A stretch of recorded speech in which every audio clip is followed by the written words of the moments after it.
एक ही। अच्छा छोटा छोटा रसगुल्ला ओ ठीक है बा रघु, लेकिन दिमाग लगाई भले रघु बाल कम बा लेकिन दिमाग चले है ना। बाल कम दिमाग है ये हो। वही बात है ना। देखिए जैसे कि हमारे किसको बताएं, जैसे हमारे प्रियांशु भाई उनके पास दिमाग बहुत है लेकिन चले ला वो कबो कबो चलेला।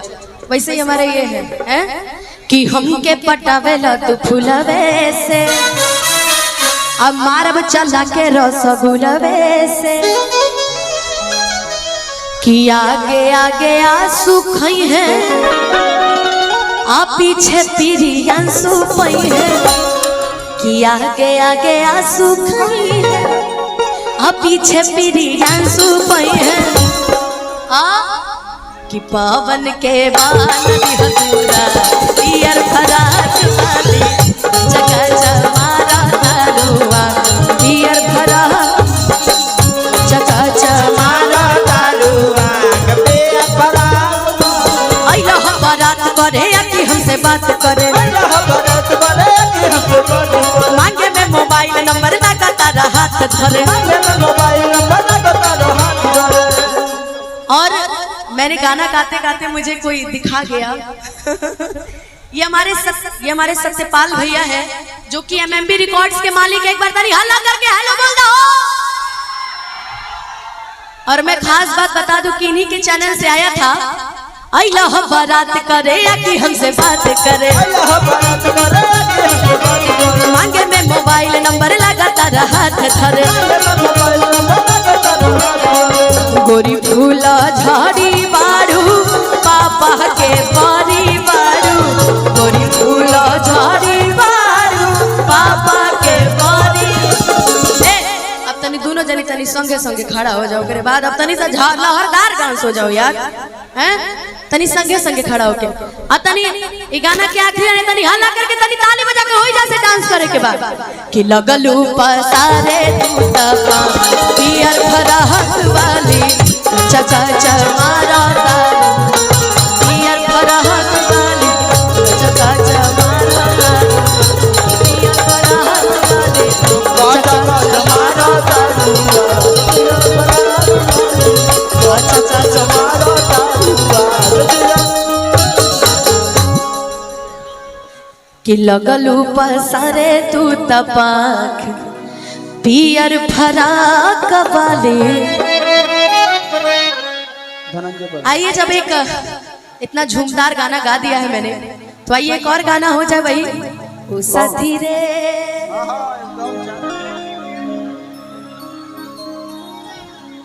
आखिया तहरे ही रखिया ताके।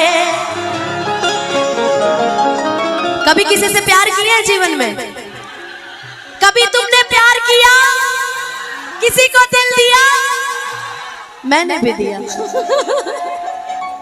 राहुल भैया वो करेंगे तो ना दिले बनी यार ना दिल हम दिले बनी अपना माई बाबूजी के अपना फैन लोग के। अब प्यार मोहब्बत करे के हमारी सीमा खत्म बा। अब देखी अब जीवन में जीवन है कहाँ ले जाई है कि तुम्हारा लहजा बता रहा है कि तुम्हारा लहजा बता रहा है कि तुम्हारी दौलत नई नई है कि है जिंदगी कितनी खूबसूरत जिन्हें अभी ये पता नहीं। दोस्तों ने मेरे फरमाइश किया है कि यार सैड सॉन्ग भी एक होना चाहिए तो हम चाहेंगे कि बस एक लोग मंच पे रहिए। आप बैठ जाओ, इनको रहने दो मंच पे। चलो खूब अच्छा सैड सॉन्ग है, सैड फीलिंग लाइक है। आखिया तहरे ही रहिया ताके गईलू कैसान रोग धरा के ही मिलन वाला माँ तड़पे छान छान दिल हमार लागे कहीं ना। ओ साथी रे तेरे बिना भी क्या जीना हो, तेरे बिना भी क्या जीना। ओ साथी रे तेरे बिना भी क्या जीना, हो तेरे बिना भी क्या जीना। ये गम का गाना है ना। ये नीली वाली का क्या नाम है? क्या नाम है आपका? दीपिका। दीपिका इस गाने के बाद आपको बुलाते हैं। अभी इनको पहले टेस्ट ले लिया जाए इनका, उसके बाद उनका, फिर आपका, सबका टेस्ट। बहुत प्यारे लग रहे हो यार, बैठ जाओ। ओ साथी रे तेरे बिना भी क्या जीना, हो तेरे बिना भी क्या जीना।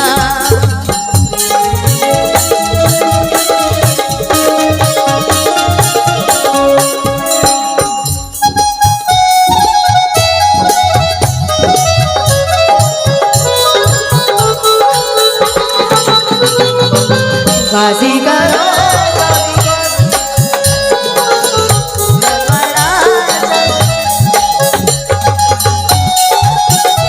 सौदा प्यार किया है,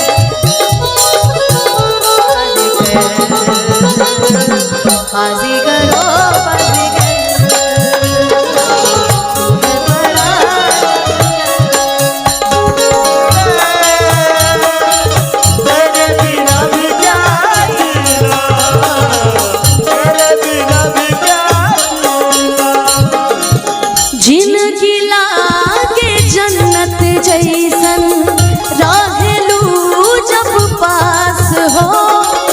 पतिये से जुड़ाला जियरा, भरल बा इतना मिठास हो।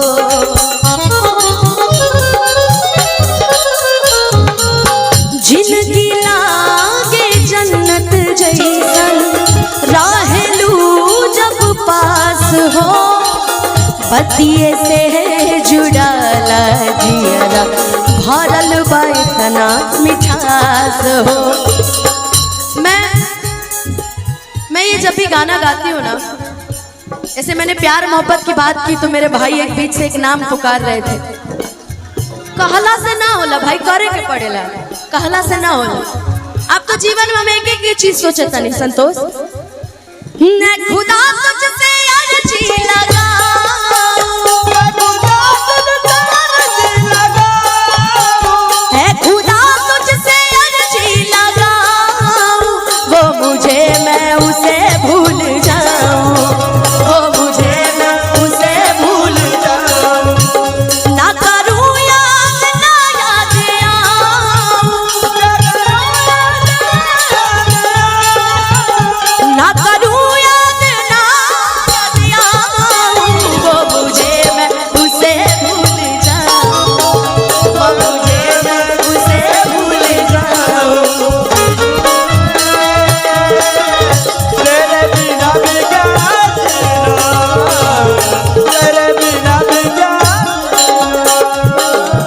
जिंदगी लागे जन्नत जैसन, रहेलू जब पास हो।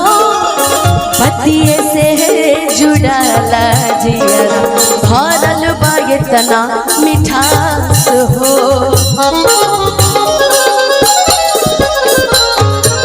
जिंदगी लागे जन्नत जैसन, रहेलू जब पास हो।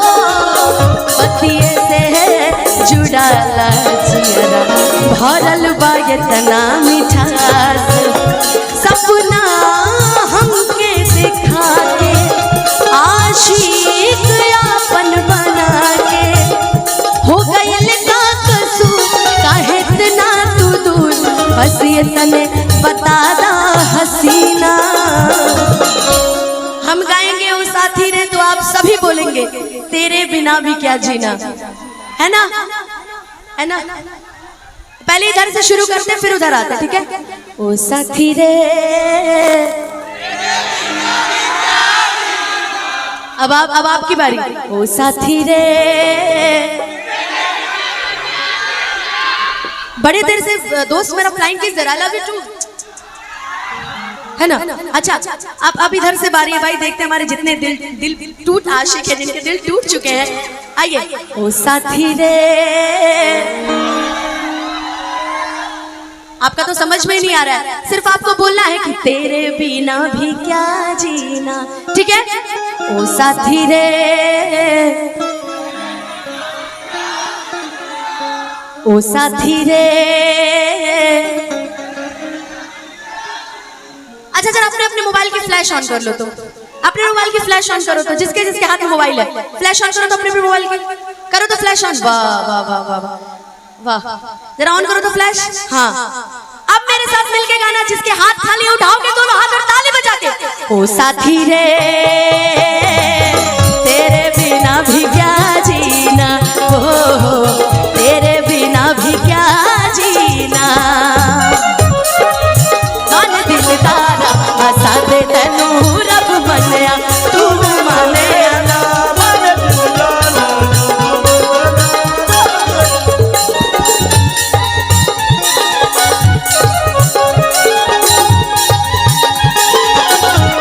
असा दे तैनू रब मनिया, तू मनिया ना मन दिल तारा।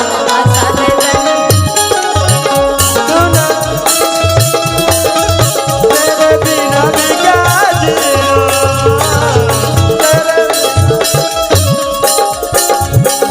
अच्छा चलो ये गम का गाना हो गया, वो भी मेरे लिए नहीं मेरे सारे दोस्तों के लिए है ना।